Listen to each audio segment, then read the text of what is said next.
When you're done with your solid colors, you're ready for your details, like your eyes and stitches and swirls. What you have to know about detail painting is to always use smaller brushes, and sometimes it's best to just go right into the side of the paint with the brush. If you swirl the brush and the side of it, your brush will be a nice point, which is what you'll need. Notice I'm anchoring my pinky onto the side of the sculpture as I paint so I have a steady hand, and be very careful when you're painting in your eyes. Once you have the shape of your eye painted in on both sides with white, or in this case off-white, you're then ready to paint in the iris, which is the colored part of the eye, and then the pupil, which is the black part. The white brushes have a round tip on the end, and I use that to my advantage. Let me shake this up. I'm going to dot it, and this is the same for polka dots. I'm going to dot in my iris where I want my guy to be looking. He's going to be looking down. That. If you want your dot to be a lot larger, choose one of the larger brushes because the end is a lot larger. Once that's dry, I can then go in and I can give myself an iris right in the middle of the colored area, but it needs to be dry, so I'm not going to mess with that right now. Let's talk about details like stitches and swirls. The only thing you have to worry about when you're doing stitches or swirls or even stripes is to make sure you're anchoring your finger down so that you have a nice steady hand and your stripes can be nice and straight. Swirls are a little bit more difficult to paint, especially on a bumpy surface. This paint here seems a bit thick. Let me squirt some out.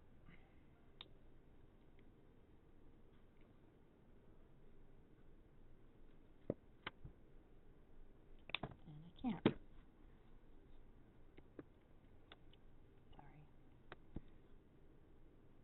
Sorry. Alright, so swirls, you start in the middle and you work your way around the middle,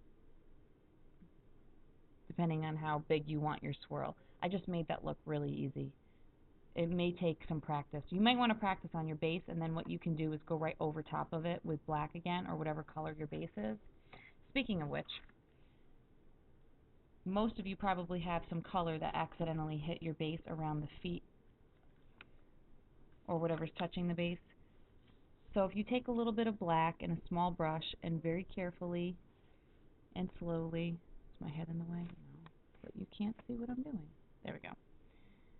Go around the edge of your foot and make that line crisp again, and we'll then fill the black in around that line.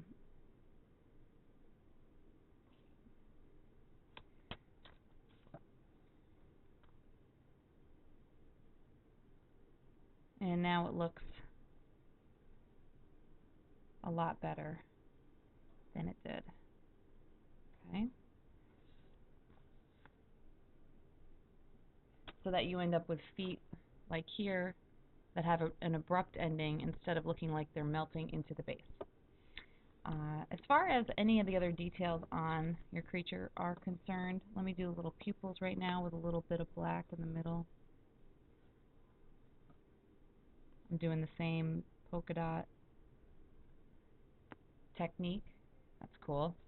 And then to make your eyes look alive, I always put a little reflection spot in the corner of the iris. Right there. Right there. Alright, so those eyes are done. If you have teeth, use a very, very tiny brush and very carefully and very slowly fill it in, weighing down or holding down your hand by anchoring it with a finger, okay?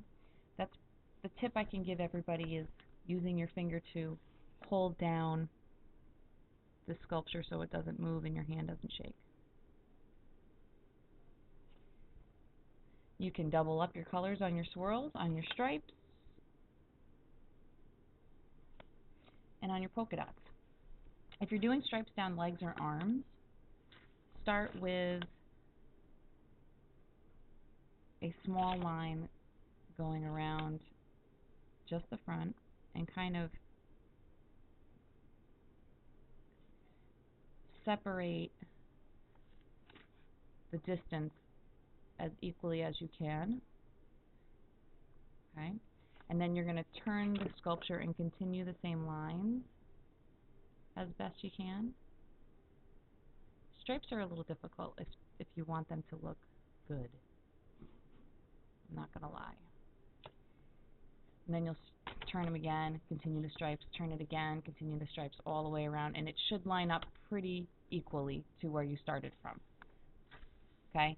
I might not like those stripes to be just the way they are. I might want to fill in between with a different color. You could do that too.